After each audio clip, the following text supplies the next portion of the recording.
It's been the topic of conversation for as long as anyone can remember. But when the weather gets severe, the storms do all the talking. Extreme towering clouds suddenly rise up into the sky, twice as high as Mount Everest. A super thunderstorm produces winds of 200 miles an hour. Spinning funnels of wind reach down and race across the earth. This is not Hollywood. This is a real tornado. Now, from the Weather Channel, the preeminent provider of weather information for cable TV subscribers in 63 million households across America, come 4 new home videos that plunge you into the eye of the storm. My name is Faidley. I'm a professional photographer who specializes in videotaping and photographing severe storms. Storm chaser Warren Faidley. Above the car, make that a funnel cloud. I don't know if the guy down the road sees it or not. Ride with a professional through the heart of big storm country as hailstones big as baseballs crash down. And the secret to this profession is getting the photographs and staying alive. Target Tornado. Tornado history, assembled by the experts at the Weather Channel. See tornadoes materialize out of thin air. You'll understand why every minute of warning time can save lives. What I really remember was the impact. It hit and it picked us up and it just pushed us all together. You almost could lose your breath because it felt like it was like sucking the air out of your lungs too. Tornadoes 1995. While Hollywood was out creating computer-generated storms, Mother Nature made some real special effects. Now you can see some of the awesome tornadoes that hit Tornado Alley in just 1 year. The Chase. Weather experts, students, adventurers, even tour groups with paying customers now crisscross Tornado Alley, drawn by the thrill of monster storms. Storm chaser Warren Faidley, Target Tornado, Tornadoes 1995, and The Chase, the Tornado Collection from the Weather Channel. This is not Hollywood. This is the real thing from the people who know weather. And keep a storm eye peeled for future home videos from the Weather Channel. Forecast for Victory, Hurricanes 95, Sky on Fire, and 5 great weather disasters. The Weather Channel brings you all the big storm action. It's better than being there, and safer.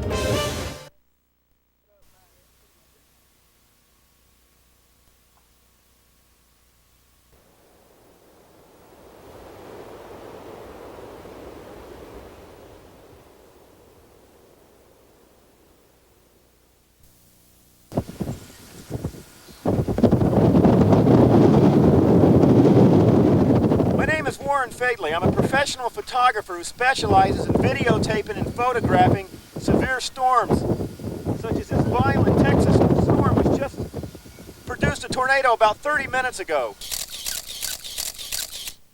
Taking good photographs of lightning is not an easy task. Warren Faidley's lightning photographs are not only good, they're among the best ever taken. In general, Warren's still and video work effectively captures what storm chasing is all about. Well, I'm a professional storm chaser, and what I do is I go out and forecast and intercept all kinds of weather, mostly severe weather, chase tornadoes, lightning, hurricanes, all across the country, and record the events on film, video, and motion picture film. And then, of course, those materials are marketed all over the world for editorial and commercial purposes. Tornado has just crossed the path of my car, just in front of me. We do have heavy damage to the area. Tornado is still on the ground over in that area. I chase storms for many reasons, and it's adventurous, it's exciting, and it's a challenge that's really unparalleled in anything else I've ever found. We have emergency units rolling directly in front of my vehicle now. Tornado's still on the ground over there behind the rain. No storm is the same. Whenever I go out, I never know what I'm going to see. Large tornado still on the ground. Tornado just a couple miles away now. This is the same tornado that just went through the town. When I'm heading towards a storm, when I'm chasing it, my one objective is to get as close as possible, do it in a safe manner, and set up my equipment to take photographs and film of the storm. And of course, that's not always easy. 446, tornado number 2 coming down. Well, this was a monstrous storm to begin with. It was a very large supercell, and this family of storms had already produced several tornadoes that day, so I knew it was a potentially dangerous storm. Okay, I've stopped the car to give a good look at this storm. This thing has produced at least 2 or 3 tornadoes since I've been watching it. As we look over towards the north, back over towards the northwest. Sometimes it's easy to be mesmerized and get carried away, and that's what I did on this day. I spent too much time on the hill looking at this storm, and by the time I made my decision to exit from it, it was almost too late. East over towards the northwest. Well, tornado on the ground. Behind the chase vehicle. Extreme wind.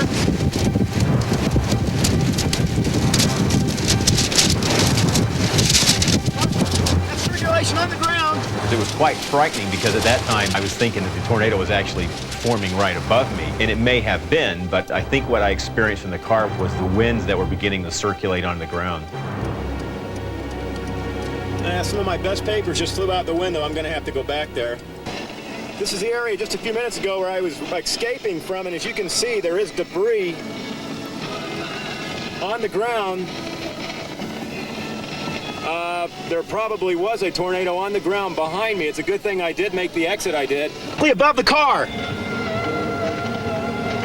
Or make that a funnel cloud. I don't know if the guy down the road sees it or not.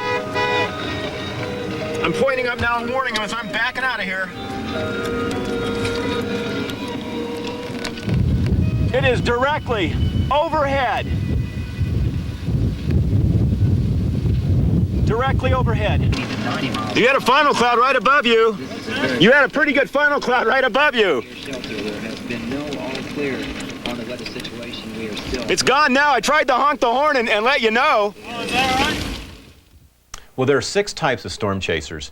There are the media storm chasers, like weather people who go out and chase storms and report. There are scientific chasers who do research during certain times of the year, go out and actually chase storms. There are spotters who go out and spot storms for communities and report that back to the Weather Service. There are hobbyists, which are the largest group of chasers are hobbyists. Some of them are professionals. They have professional occupations and they chase as a hobby. There's the dreaded yahoos, or the thrill-seeking type of chasers. And there's also what I do as a profession. I actually chase storms for a living. So people chase for many reasons, and some of them chase for more than one reason. But most people that chase have some purpose out there for what they're doing. My earliest chase adventure had to be riding my bicycle into dust devils. Well, a dust devil it looks like a miniature tornado. It's made up of dust and debris, and you see them a lot in the Southwest spinning across the highways or in vacant lots or through the desert. I don't remember the exact reason for doing it at the time. I guess maybe it was just the chasing that was in my blood, but a group of kids and myself decided we would take our little spider bikes and try to ride into the center of a dust devil. And a couple guys tried it and they weren't too successful. So finally I just happened to luck out and rode right into the center of a very large dust devil and was inside of it looking around. I couldn't believe what I saw. It was amazing. The heat is the #1 thing I remember. It was just so hot there you could barely breathe. You know, I guess you could say it was like a blast furnace. There was debris spinning around me, and it was a weird orange color, I guess, from the light filtering in through the walls of the dust. And when I looked up, I could see a long, snaky tube going up into the sky. And it was very impressive. Well, when I got out of the dust devil, my friends all came up to me because they lost track of me for quite a while. And I imagine they thought, oh boy, the Faidley boy has been lifted away to, the land of Oz or something. But I was covered with dust and stickers, and it was a memorable moment. There's no doubt one of my earliest chase successes.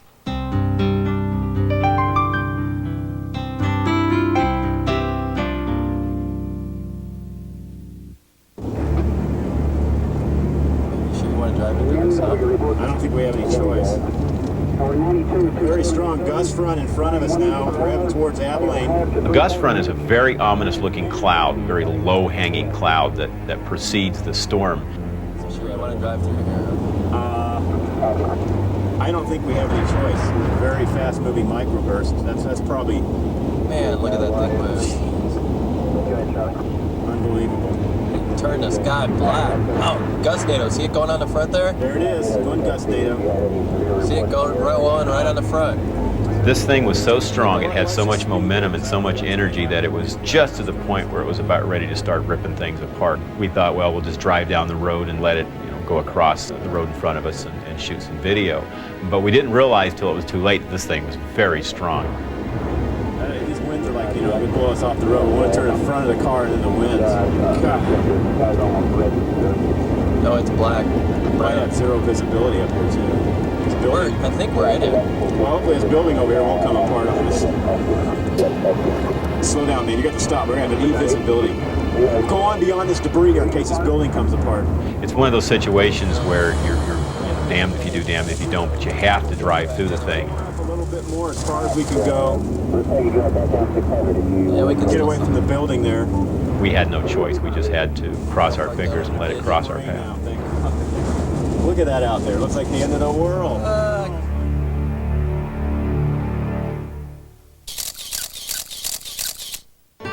The first thing I shot as a journalist was I specialized in any kind of disaster, anything that was dangerous. And I don't think it was so much the danger I enjoyed.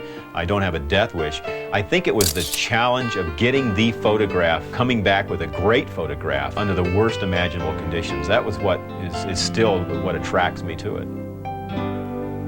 My very first tornado chase in 1987, I ended up in a town in West Texas that had been completely destroyed by a tornado. Being there firsthand and experiencing it was very humbling, and I knew from that point on that what I was going to pursue had a dark side in addition to the beautiful photographs. Storms could be also very tragic.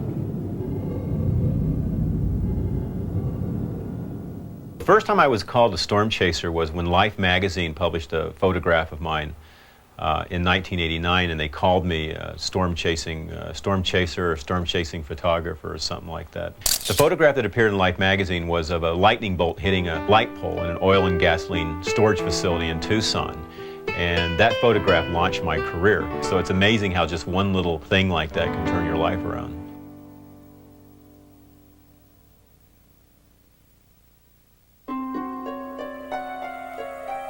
And there's just something different about the really dangerous, severe storms. They have a certain feel or a certain charisma that's really hard to put in words.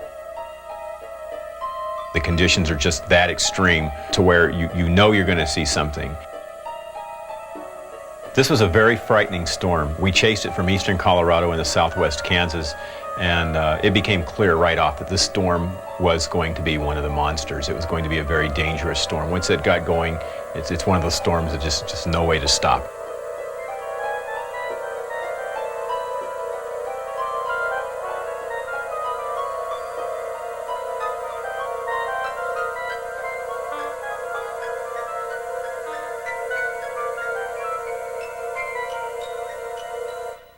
Southbound on Highway 27 in southwest Kansas. We have a small problem here. We have a possible tornado forming, which has just been warned by Dodge City Doppler radar as we're heading south. Directly in our path, we also have a large hail shaft reported, very large hail in this area. We were maneuvering to get in front of the storm and go around to the southwest side. The storm made that turn. It made that right turn right into us, and we had no choice. We couldn't go back because the storm had closed in behind us. We couldn't go to the east because those farm roads were turning into mud. The only choice we had was to go straight forward south where we could see the sun in the distance. The problem was we knew there was large hail just to the west of us, and we also knew there was a tornado. So at this point we were trapped. We had no choice but just to go straight forward and hope for the best. Had a hail shaft directly to the west of it between us and the tornado. We're trying to cut in front of it. Unfortunately, the storm appears to have become a right mover. At this time, do have small marble and pea-sized hail on the road. Tom, just be careful up here. Tennis ball-sized hail in the road, some possibly larger. Unfortunately, we haven't hit anything yet. We could see the hailstones were getting larger as we went further south. They went from pea-size to marble to golf ball, and then they were tangerine. Hail now hitting the car, possible baseball-sized hail. One hit to the head. You just lost the front windshield. Tom, can you see? Okay, front windshield's gone. Another strike to the roof, possible rear window gone. I'm just driving straight through. Have zero visibility through the front. Hail has stopped. Sun marbling sides, still hitting the truck. When you have baseball, softball, hailstones hitting you, it's frightening. I mean, there's just no other word to put it. It is probably the most frightening moment I can remember in chasing. You're completely at the mercy of the hail. There's no way to defeat it. You know, if there's no shelter you can drive under, it's there. I mean, there's nothing you can do about it. It's like flak. It's just going to hit wherever it wants. And you don't know where it's going to hit. It may come through the windshield. Well, the hail broke out the front windshield and also one of the back panel windows. And as a matter of fact, the hail that hit the front windshield could not have picked a better place, at least for the video camera. It hit right in the center where the lens was. And on the video, you notice one moment you can see that kind of a sick-looking sky and rain and hail falling, and then bam, the next thing you know, the window shatters. And so that was a great perspective for the camera. Of course, if you were in the truck, it wasn't quite as exciting at the time it happened. I have something that you might enjoy looking at here. Whenever I chase, I always try to find little souvenirs, and this is one of my favorites from West Texas. I call it my pet hailstone. And a farmer drove by with a cooler full of these and gave us some of them. This is about 50% of its original size, but you can just imagine the headache this would give you if it hit you in the head. But it's kind of a fun thing. It's even got little pieces of dirt ingrained into it. But it makes a nice conversation piece.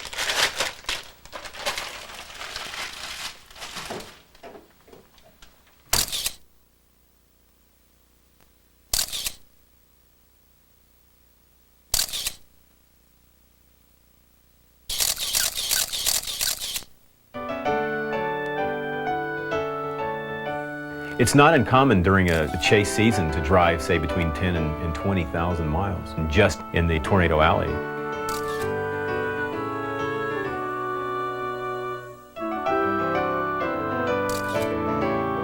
Tornado Alley is special because it is within this area that the ingredients which can cause a tornado come together most often. And of course, the western portions of the alley, the area I call the hot zone, is unique because of the landscape. Unlike the eastern portions, it's flat and you can see forever. And of course, if you're a chaser, that's important for two reasons. One is you can see tornadoes and chase them. And the second, for me, is because you can photograph them without the trees and the hills that you have in the eastern areas.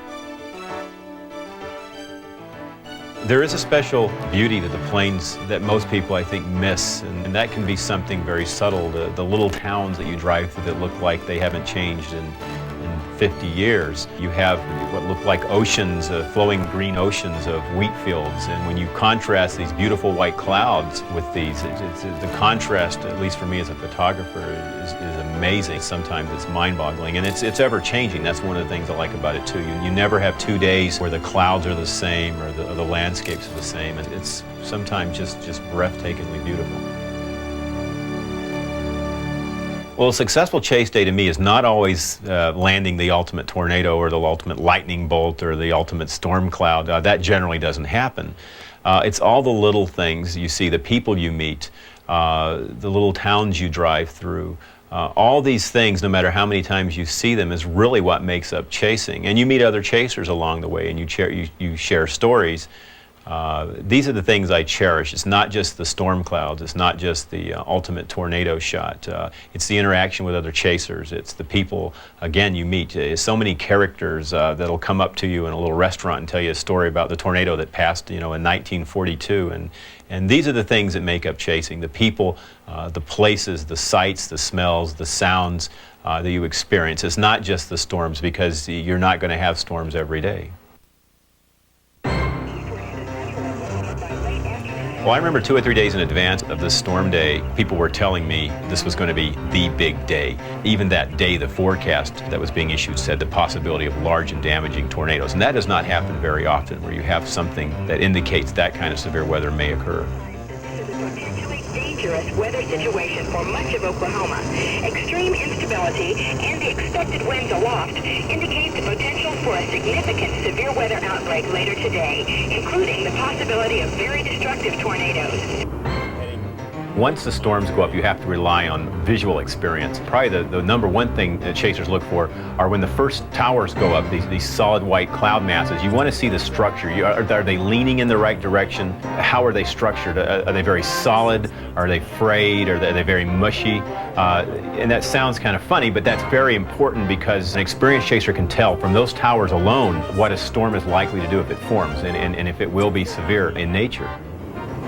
First towers went up about an hour and a half ago. This is the first one I can see that has some real structure to it. 636, very large tornado still on the ground. This was the first tornado that I actually photographed, that I actually had on videotape or film. I had seen tornadoes before, but either from a distance or they weren't in a position where I could photograph them. So this was unique because this was the first up-close personal tornado opportunity I'd ever had. Tornado is now wedge, large wedge on the ground, very large vortex. The thing that amazed me about this storm was the tornado was so big, and I believe this thing was almost a mile wide at one point. We're going to stop here. It's going to be crossing the road. I mean, if you go back and look at the videotape, it almost looks like a cloud of smoke on the ground. It doesn't look like your typical funnel that we all associate with a tornado. It was so big, it looked like smoke. And I could imagine somebody at a distance looking at this would never have figured this was a tornado. They would have thought that it's a dust cloud or something like that.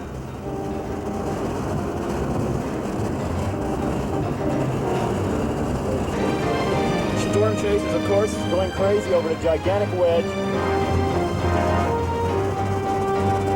All right, less than a mile down the street now. Okay, it's going to be crossing the road now. There were several supercells that day which produced very, very violent tornadoes. The one I saw, if I remember right, didn't kill anyone, which was very fortunate considering the size of the tornado. Of course, the one in Wichita killed many people.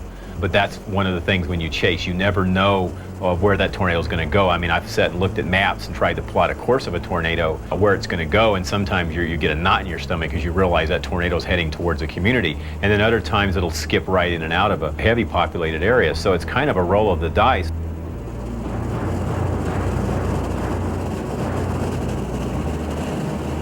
Very large tornado, unfortunately, appears to be going through a populated area now.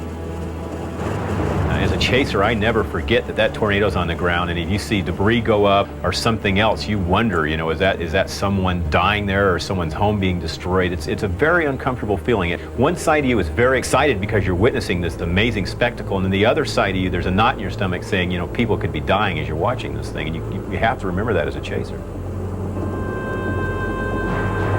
Tornado less than 1 mile away, large wedge on the ground. Got to stop here pretty soon. We do have debris falling in the area.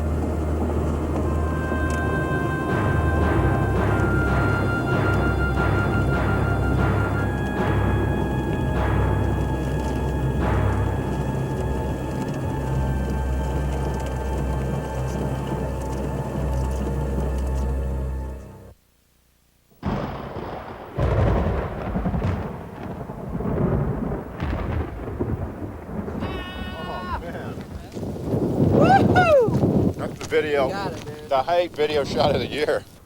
I think lightning storms are probably one of the most dangerous storms to chase. With a tornadic storm, if there's a tornado on the ground, you can usually track it and stay away from it. It's your choice how close you want to get. With a hurricane, you know days in advance it's coming. You can watch television and radar reports. The problem with lightning is there's nothing you can do to really forecast it. Lightning makes up its own mind where it's going to hit, and it can be, you know, the top of your head or your tripod. That's what makes it so dangerous. It gives very few secrets of its intentions before it actually hits. You may feel your hair stand on end, or as happened to me one time, my tripod actually became electrified.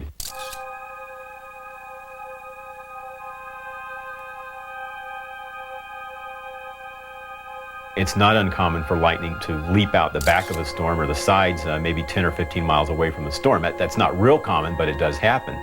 So you have to remember, usually if you're close enough to a storm to hear thunder or see the lightning, you're in danger. And of course, really anytime you're near a storm of any kind, it's dangerous, but especially if the storm's generating lightning, it's safe not to second guess it. I don't recommend anyone going out and trying to shoot lightning again unless you have the experience or you can do it in a manner that's safe. Well, what I like about lightning is it's like a snowflake. No two lightning bolts are the same. I can go through my files and look at thousands of photographs, and although you'll have some photos that are similar, you never have the same lightning bolt. It's like a fingerprint where you'll have one little strange little curly branch here, or you'll have maybe a dual branch or several branches or a single branch. It's always different. That's what's so amazing about it. You just never know what you're going to capture on film. And sometimes when you're watching it, when you're shooting it, what comes out on film is entirely different. And sometimes it's astonishing when you actually have the film in your hand after you've shot it. Some of the things you see can be absolutely breathtaking. I think the best lightning photographs come at the end of the day, right before it gets dark, when you have what we call beauty light, and there's just a little bit of existing light left, and you're able to balance that light with the lightning, whether it's sunset or just a little touch of light on the city. To me, that is the best light for lightning. A lot of people will ask me, what's the secret to shooting lightning? And there really is no secret, because the exposures, the film speed, the shutter openings, all these things can vary greatly because of existing light or the type of lightning and your proximity to it, and some other factors too. Whenever I go shoot lightning on one of the popular hilltops near Tucson, there's always hundreds of people. It's like the fireworks show, and I think a lot of people like to watch lightning for that reason. It is kind of like nature's fireworks. I think people are fascinated by it. And what amazes me even to this day, after shooting lightning for well over 10 years, is that you're capturing something that would otherwise be lost forever. You'll see a great lightning bolt hit in front of you, and if there's people watching, you'll hear all the oohs, ahs, oh, that's amazing, and people lose their minds, and it's so gorgeous. And I'm thinking, wow, I've got that on film. I have captured something powerful and elusive, and I have literally embalmed it on film. And I think there's something about that, and I don't really know how to put it in words, but there's something about capturing something that's so elusive, so fast, so powerful. And once you've got it on film, it's there forever.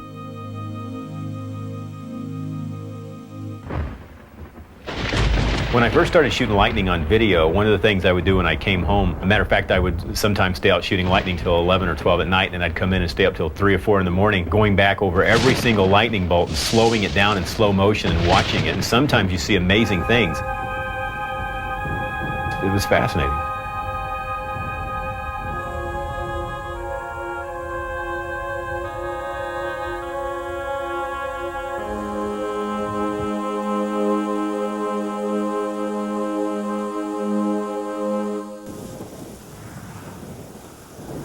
When we first started chasing, we would either use rental cars or our own cars.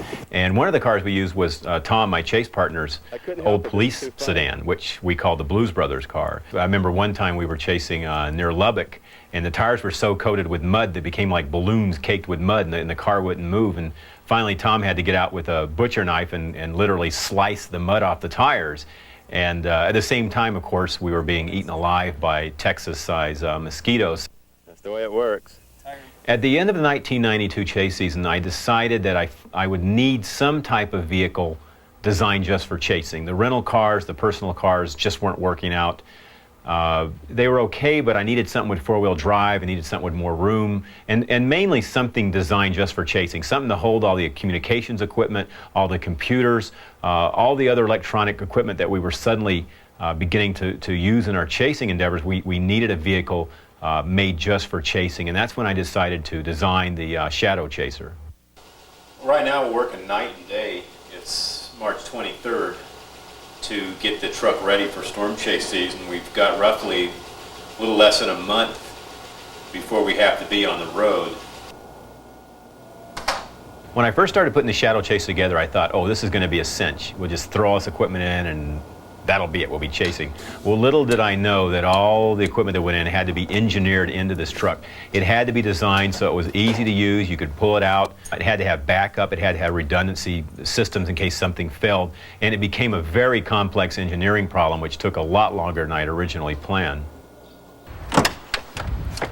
Well, this is the interior of the Shadow Chaser, and all this equipment in here serves a specific function when we're chasing, and some of it's for safety reasons and some of it's for relaying information. One of the most important pieces of equipment we have on board is the weather computer here.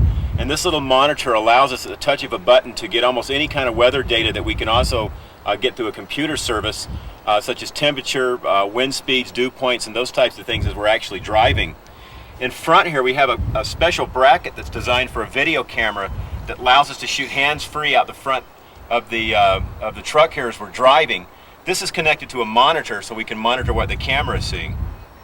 We have 3 radios, and these serve 2 very important functions. One is for receiving information as we're driving near a storm, and also we can transmit data to the National Weather Service or emergency management organizations.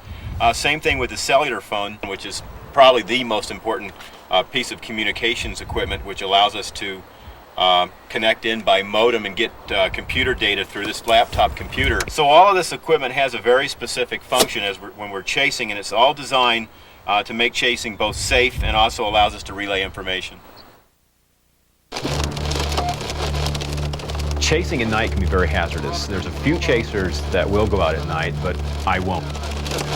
Very, very large hail. As I retreat back to the underpass. On this particular night, there was a tornado warning for the metropolitan Amarillo area, report of a tornado heading into the city.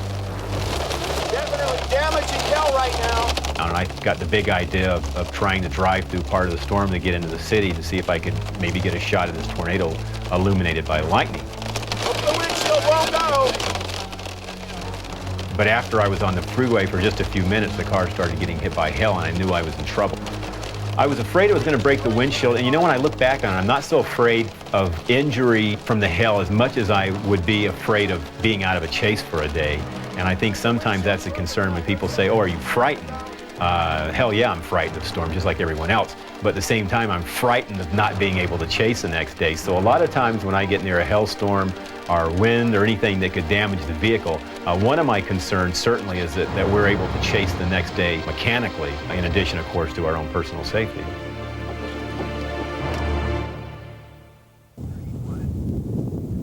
I have to admit, the first time I took the Shadow Chaser out, I was a little intimidated. There were so many bells and whistles and computer screens and all these little doodads that I thought, wow, this is going to be totally overwhelming. And it took me a year probably to really get used to knowing where everything was and being able to close my eyes and operate everything. But now it's second nature. I've spent so much time in it, it's just like walking down the street. So I think most people don't realize that chasing is about maybe 75–85% a waiting game. It's very boring. It's not out there. You're not, driving down the road with your hair on fire, chasing wild storms. Most of it's sitting on the side of the road under a shade tree, staring at the sky, hoping something goes up. And that's really the essence of chasing. It's not all excitement. A very, very small portion of it's the real exciting part that you see. For those of you who have never chased storms in West Texas, there is a new device which the state has just put into use. It's the anti-chase truck, and it deploys dirt directly in front of your chase vehicle when you're driving, so you have to maintain a safe speed. It's worked pretty good so far and has certainly reduced my ability to intercept the storms which are in front of me. Again, this is the new Texas Highway Department Dirt 1 unit, which deploys loose sand in front of chase vehicles, preventing them from driving at high speeds toward storms. 4 tornadoes on the ground, 4. There's a very large stovepipe to the left, a funnel dissipating in the middle, and to the right there's another stovepipe forming into the back. There's a smaller funnel, but the one tornado, which I'm becoming closer to by the second, is very, very large. When you're chasing, you really never know what you're going to see. If you see a tornado, you're happy. That's a rare event, relatively speaking. But to see 4 or 5 tornadoes on the ground at once, if someone told me on this morning you're going to see 4 or 5 tornadoes on the ground at once, I would laugh and say, yeah, right. But there I was. I turned the corner, looked to the south, and there they were. There was one large tornado near the body of the storm, and to the southwest of the main tornado There were 3 or 4 weak tornadoes, or what's commonly referred to as land spouts, forming on the back of this cloud. I could not believe it. And as I drove toward it, one would form, one would dissipate. One would form, one would dissipate. And it was like watching something out of a nightmare or something. You could not believe that you were physically witnessing some event like this, which is relatively rare. Yeah, we've got to get a shot of this before these things rope out. I think one of the hardest decisions to make as a chaser is when to stop and shoot. That's always a problem because you always know in the back of your mind that most tornadoes last less than 10 minutes. And so there's this clock ticking inside, the kind of a countdown clock once you see a tornado, and it's saying, okay, this tornado is not going to be on the ground long. Where's Al Unser when you need him? And I don't know how many times I've made the mistake of watching a tornado on the ground and saying to myself, oh, well, Warren, you can get closer to that and get a better shot. And it dissipates. They can dissipate in a second. It's amazing. One of the problems is always deciding when to get out of the truck and shoot. And fortunately, when these tornadoes were on the ground, I made probably the best decision. Once the last tornado in the back was forming, I decided to stop the truck and shoot. And now I look back, that was probably the exact time I should have stopped. So I was very fortunate. When I got back to the hotel that night and looked at the footage, the first thing that went through my mind was the feeling of, oh man, I would have given anything to just been half a mile closer. But that's wishful thinking.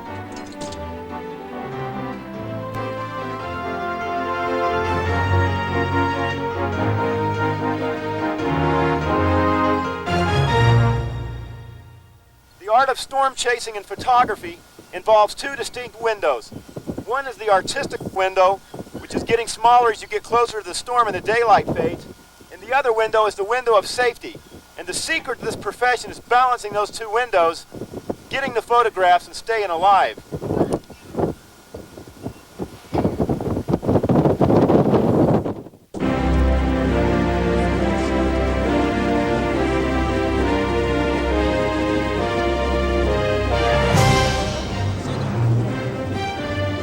The ideal lighting conditions for any kind of storm is to have some type of sunlight on the elements. And whether it's a tornado or whether it's a wall cloud or hail or anything else you're shooting, sunlight's critical. You have to position yourself into a favorable position where you think that light will be, because you may have other storms going up and blocking the light, or you may have a lot of haze or humidity in the air. So light is really, as it is in any photography, is really the secret. Keep going. Punch is big. Let's get close to it. Get some good shots. I'd say about now. This is good. Green grass, white funnel. Keep going. We're gonna miss it. Keep going. You're not gonna miss it. It's going over. Keep going. The funnel has become very organized at this point. Keep it up where we have green. Diameter on the ground. And as they can make it, trying to go up, but she's still on the ground, approximately, I would say, 5 miles north of the state line. Photo. Yeah, we're only about getting in the rain. Let's go. Let's shoot it. 5 north of the state line.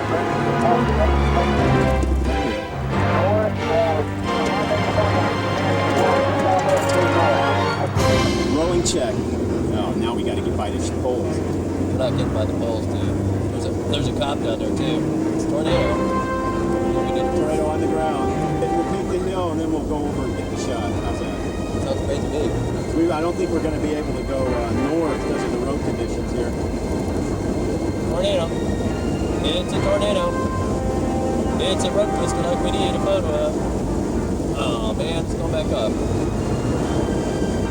What's your rearview mirror? No, I can't see nothing out of the mirror in the car. It's too muddy. Keep going until you get a shot. Yeah, breaking me. So watch what he's doing. Is that a cock of that? No cussing.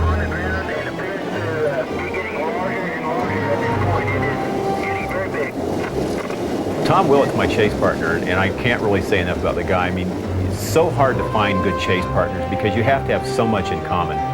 You have to have similar interests. You have to have about the same patience level. Very large tornado. You see a good shot, Tom, the contrast. Go ahead and stop. This is all dry. Let's just go for contrast. Let's not even stop. Let's just go. We gotta get the stills. We gotta get the stills. They'll probably broke out. The nice thing about Tom is we have this nice balance where we balance and check each other. We've forged a really good chase partnership over the years. Time check is 6:53. Just across the Oklahoma border into the Oklahoma Panhandle. The size of the boulders of this road. Just watch for dips or anything else.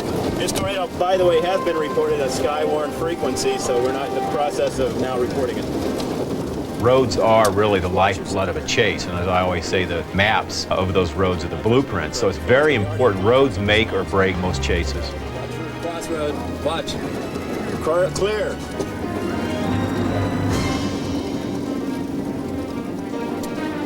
Backing off of it a little bit large. This tornado came out of a very large rotating cylinder. Just watch the road. I think it turns the pavement.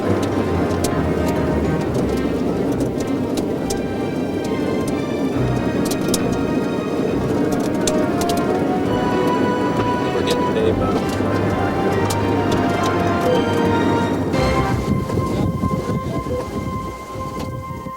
I think tornadoes have a beauty of their own. Of course, there's nothing beautiful about a tornado going through a populated area and killing people. But fortunately, most tornadoes occur out over open farmland or fields or deserted areas. Sunlight on the side of a tornado at sunset, or maybe the white clouds of the storm, wrapping around a dark funnel, can be, in its own way, absolutely beautiful.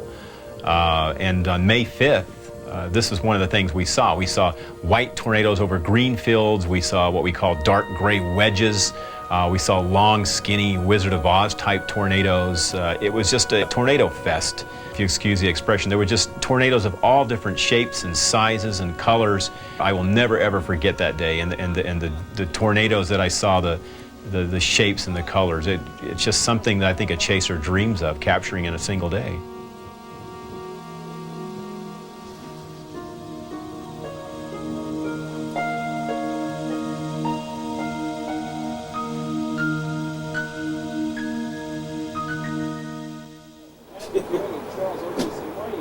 When the chase day's over, the first thing a chaser thinks about is lodging.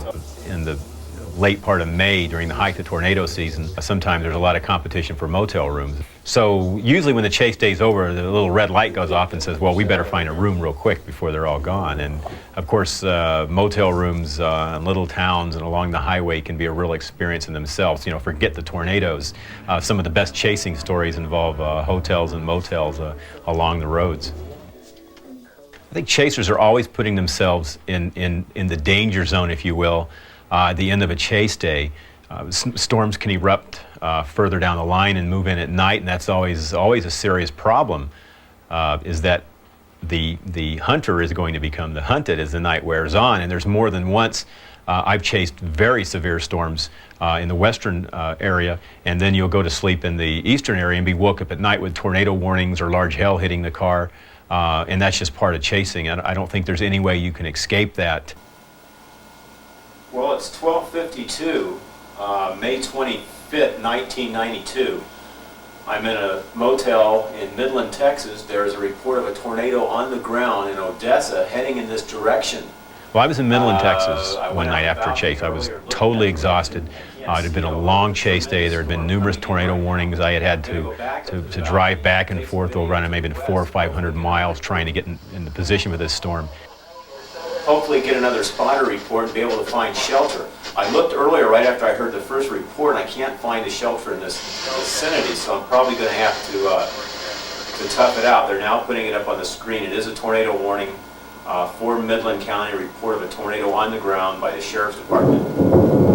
So I'm in this room thinking, well, what am I going to do here? Where am I going to go find shelter? And this comes at the end of a long chase day, too.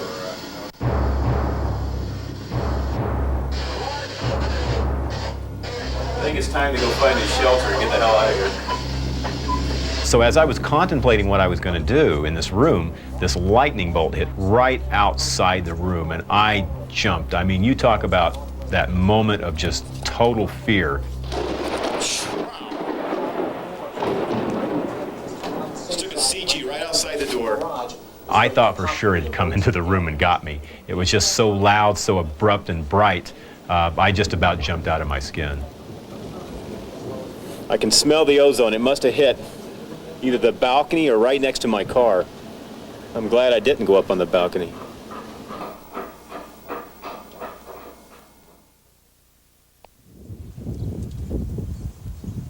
Chasing requires an immense amount of preparation. It's very important that anyone who chases storms have some knowledge of meteorology and, more importantly, have some knowledge of the very storms they're chasing. The typical chase day usually begins first thing in the morning when you turn on the television and see what the weather forecast is. And the reason you do that is you want to have some idea of where the severe weather is likely. You have to be able to forecast. You have to be able to look at hourly changes on a weather map and plot it up and decide where you're going to go. All these things are very important, and if you don't know those, you'll be out there wandering around aimlessly, and of course at the same time it can be very dangerous if you don't know what you're looking at and know what this storm is capable of producing. It's not a perfect day, but there's an outside chance. 8:36, have a large tornado on the ground. Get on up the hill here and we'll pull over. Go on up a little bit more, we can get a little bit more contrast on it. Tom, it's your first tornado, what do you think? Massive! Cool! Groovy! Falling to police in the town here. Why don't we just stop right here? Stop right here, let's shoot it.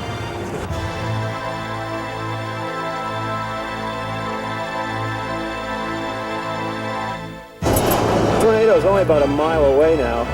Pretty wild. Come on, Tube! Come down. Here comes the cop, so we gotta go to speed limit. Yeah, make sure you're going to speed limit. That's a photo.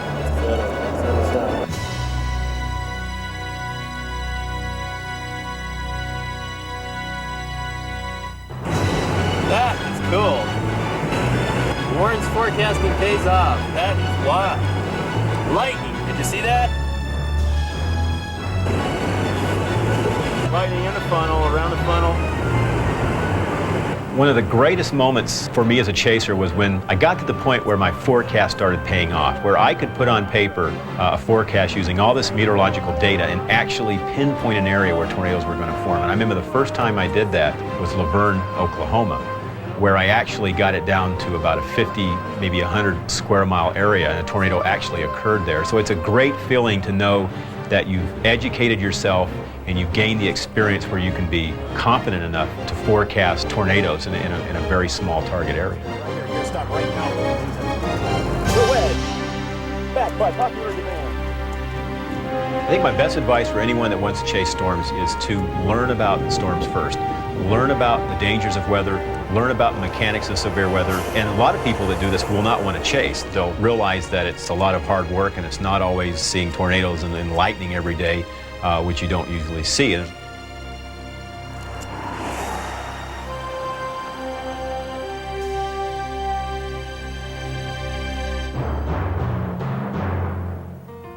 One of the dangers a lot of people don't think about are dust storms. There was no way to avoid this dust storm. It was literally right next to us the whole time we were next to the storm, and we knew sooner or later it would overcome the truck. So you have two choices. Of course, you can pull off the roads or whatever else that you're supposed to do, but there were no other vehicles in our area, so we decided to slow down and just let the dust storm overtake us and continue on.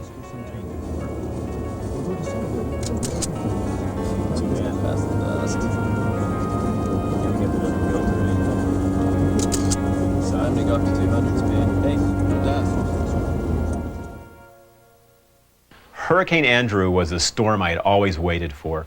There had been other hurricanes before that, but they had all struck land at night, so as a photographer that doesn't do me any good. I needed a hurricane in the daytime that I could photograph, and Hurricane Andrew looked like the storm that was going to do that. I decided to ride Hurricane Andrew out in a parking garage in Coconut Grove in South Florida. I surveyed the coast and decided this was probably the best area because it would offer me access to the coast, which was very important when the hurricane hit. And also it afforded me some shelter from a debris that I expected to come inland from the harbors there. When the hurricane reached its peak that night, these sounds originally were sounds of destruction, glass breaking and things crushing against things, and it's sounds that you can't even really describe, just horrific destruction sounds. But at one point, the hurricane winds took over. The sound they were making, the screaming, screeching sound of the winds dominated everything. At the time, I remember referring to it as a sound of the devil screaming. That was the only thing I could think of that would come to mind, and I will never, ever forget that sound. When I was shooting, I could not believe it. I kept looking around thinking, you know, this is a major news story, and every major news story I'd ever covered before, there were photographers everywhere. So I kept looking around thinking, where in the world are all the other journalists? And there was no one. There was no journalists, there were no emergency rescue people, there was no one. I was the only person out there for quite a while. And it was kind of an eerie feeling. Andrew paid off. There was just enough sunlight. I got some absolutely wonderful shots. One of them appeared on the cover of Life magazine. Between the rain and the wind, it's amazing I even got a shot. I mean, the lenses were coated with water. One of the cameras failed. Just about everything you could imagine went wrong. Some of the film was destroyed by water. So I was very fortunate that I got what I did. But then when I look back, you know, it reminds me of one of my favorite expressions in this business, and that is luck is the residue of design. And I think that's a classic example of that. Well, I was working on some notes for chasing and just happened to look out the window and I saw this real suspicious cloud and I thought, nah, that can't be. And I went back to writing and taking care of my notes, and I kept looking up at this cloud and I thought, well, you know, this is March in Tucson, you know, there's not going to be any severe weather. But the more I watched this cloud, the more it began to look like something out of Texas, and before long it had a small funnel cloud forming, and I thought, oh boy. So I ran upstairs, grabbed the camera, started shooting it, started calling my friends, and the next thing I know, the funnel cloud extended down about halfway down to the ground. And then a few moments later, I could see small pieces of debris coming up, and it was an actual tornado on the ground. So it was quite frightening because here I was chasing all these years out in the Midwest, and now all of a sudden I was being chased. So I knew what these people feel firsthand when the tornado's out there heading towards them, and you're actually the one that's in danger instead of being out tracking these things.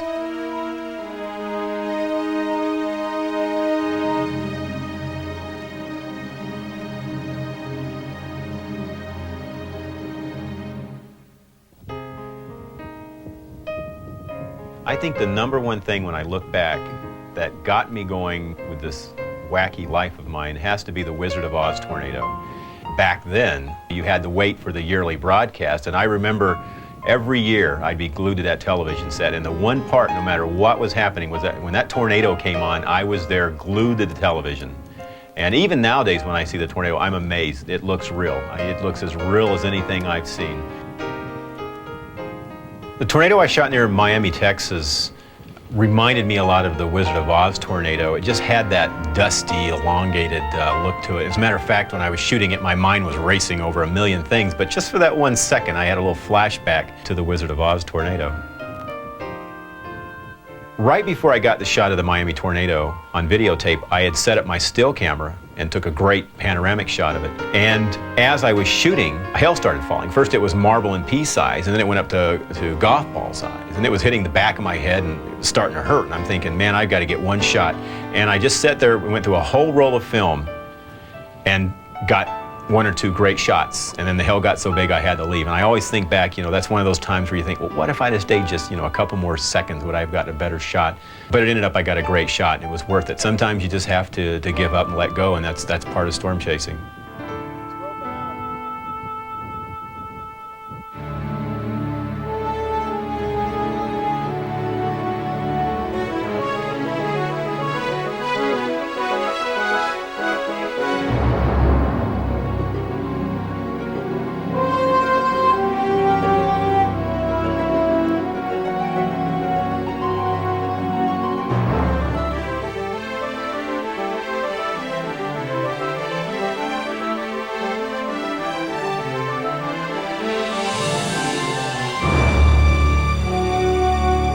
I think rainbows are kind of a symbol of the calm after the storm.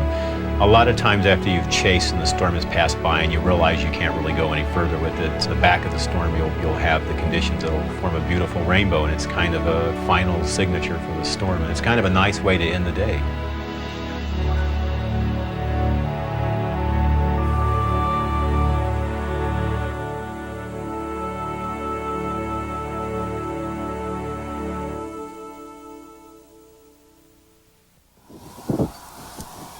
secret to shooting severe storms is knowing when to quit. For me, chasing is the ultimate adventure. Right now I'm driving, Tom's navigating. It encompasses moments of awe. It encompasses moments of fright. The unknown, the adventure, the travel, all these things make up chasing. I don't think I'll ever quit chasing storms until I'm physically unable to, or mentally unable to. As long as I can chase storms, I'll be out there. And hell, I thought about it. If I can, I'll probably, go out and buy a shack out in the middle of nowhere and just sit there and watch them go by. But I really can't see myself chasing. And I know if I was doing something else in my life, I think I would still have some interest in chasing, either doing it as a hobbyist or going out and watching them from my backyard. But at this point, chasing is as much of me as anything else, and I really don't ever see myself stopping.